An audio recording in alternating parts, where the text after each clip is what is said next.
नमस्कार दोस्तों, आपका हमारे चैनल पर स्वागत है, जहां हम आपको सच्ची और रहस्यमयी कहानियों से रूबरू करवाते हैं। आज हम आपको एक ऐसी कहानी सुनाने जा रहे हैं जिसने सभी को हैरान कर दिया। यह कहानी है होटल शांति निवास का खौफनाक रहस्य। यह होटल उत्तराखंड के एक छोटे से पहाड़ी गांव में स्थित है, जहां एक समय पर कई पर्यटकों की बेरहमी से मौत हो गई थी। तो चलिए शुरू करते हैं आज की इस रहस्यमयी कहानी को। उत्तराखंड के एक छोटे से पहाड़ी गांव में स्थित था होटल शांति निवास। यह होटल एक समय पर पर्यटकों के बीच बहुत मशहूर था। इसकी खूबसूरत लोकेशन और शानदार सेवाओं ने इसे एक प्रसिद्ध स्थान बना दिया था। लेकिन एक रात एक ऐसी घटना घटी जिसने होटल की शांति को हमेशा के लिए तोड़ दिया। रात का समय था और होटल के सभी कमरे भरे हुए थे। बाहर तेज बारिश हो रही थी और मौसम काफी ठंडा था। होटल के अंदर की गर्मी और आराम सभी मेहमानों को सुकून दे रही थी। लेकिन उस रात होटल में कुछ ऐसा होने वाला था जिसने सभी की जिंदगी बदल दी। रात के करीब 2 बजे अचानक होटल के लॉबी से एक तेज चीख की आवाज आई। होटल के कर्मचारी और मेहमान सभी अपने अपने कमरों से बाहर निकल आए। लॉबी में पहुंचकर सभी ने देखा कि वहां एक व्यक्ति खून से लथपथ पड़ा हुआ था। उसके शरीर पर कई गहरे घाव थे और वह दर्द से तड़प रहा था। होटल के मैनेजर राहुल ने तुरंत पुलिस को बुलाया और उस व्यक्ति को अस्पताल भेजने का इंतजाम किया। पुलिस ने आकर मामले की जांच शुरू की, लेकिन तभी एक और चीख सुनाई दी, इस बार दूसरी मंजिल से। पुलिस और होटल के स्टाफ तुरंत दूसरी मंजिल की ओर भागे। वहां पहुंचकर उन्होंने देखा कि एक और व्यक्ति खून से लथपथ पड़ा हुआ था। उसके भी शरीर पर गहरे घाव थे। पुलिस को समझ नहीं आ रहा था कि यह सब क्या हो रहा है। होटल के सभी मेहमान और कर्मचारी डर के मारे कांप रहे थे। पुलिस ने सभी को अपने अपने कमरों में रहने को कहा और होटल की जांच शुरू की। लेकिन इससे पहले कि वे कुछ समझ पाते, तीसरी मंजिल से एक और चीख सुनाई दी। यह चीख पिछले चीखों से भी ज्यादा भयानक थी। पुलिस जब तीसरी मंजिल पर पहुंची तो वहां का नजारा और भी भयानक था। एक महिला का शव जमीन पर पड़ा हुआ था। उसके शरीर पर गहरे घाव और खून ही खून था।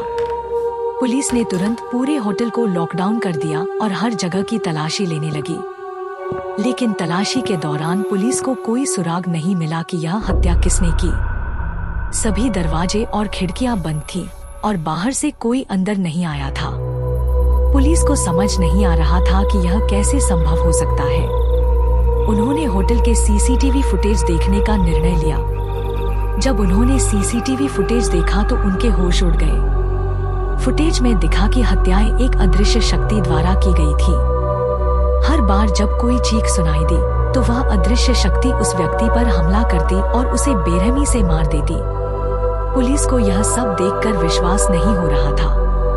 होटल के मैनेजर राहुल ने बताया कि यह होटल पहले बहुत मशहूर था, लेकिन पिछले कुछ महीनों से यहाँ अजीब अजीब घटनाएं हो रही थी। लोग कहते थे कि यहाँ किसी आत्मा का वास है, लेकिन किसी ने इसे गंभीरता से नहीं लिया।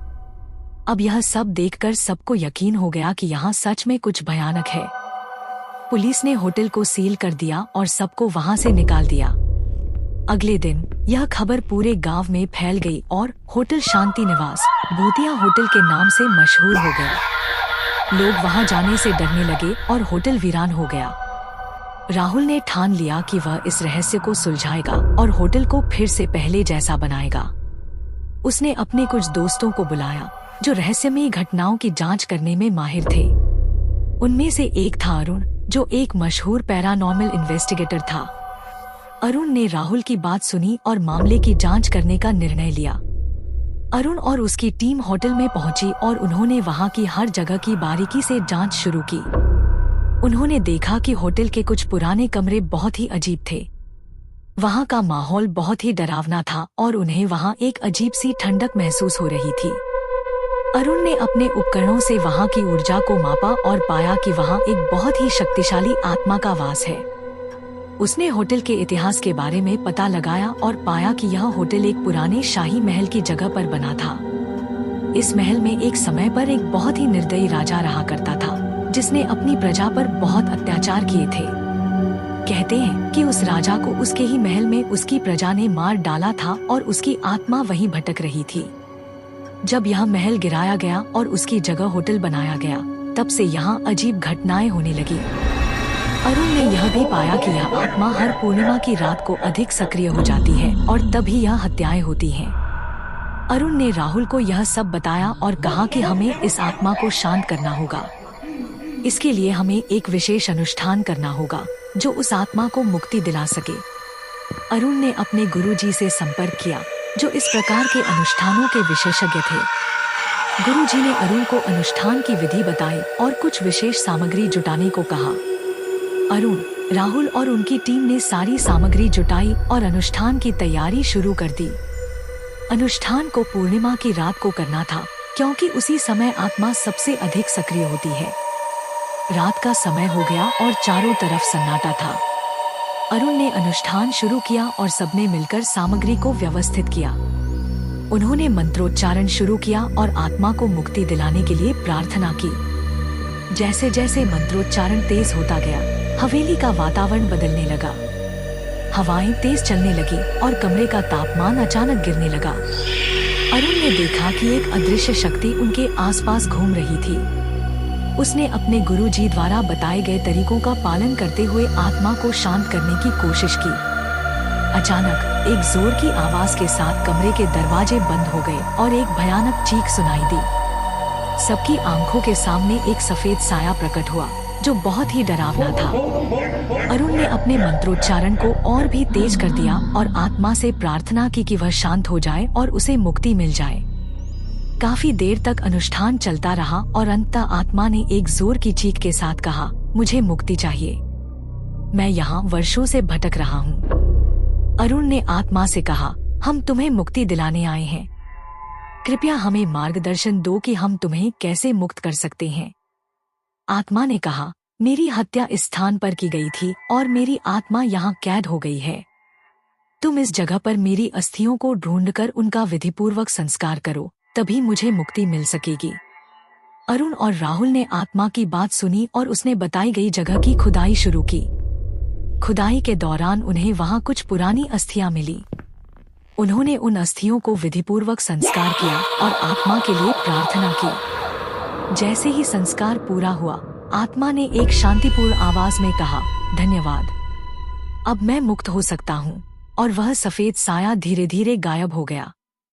हवेली का वातावरण अचानक से शांत और सामान्य हो गया। अरुण और राहुल ने चैन की सांस ली। उन्होंने देखा कि हवेली अब पहले जैसी नहीं रही। वहां का वातावरण अब बहुत ही शांत और सुखद था। आत्मा को मुक्ति मिल गई थी और अब वहां किसी प्रकार का डर नहीं था। राहुल ने होटल के मेहमानों और गांव वालों को इस बारे में बताया और सभी ने अरुण और उसकी टीम का धन्यवाद किया। धीरे धीरे होटल शांति निवास फिर से पर्यटकों के बीच लोकप्रिय हो गया और वहां का व्यापार फिर से चल पड़ा।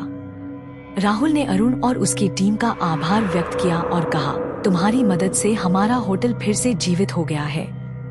अब यहाँ कोई डर नहीं है, बस शांति और सुख ही है।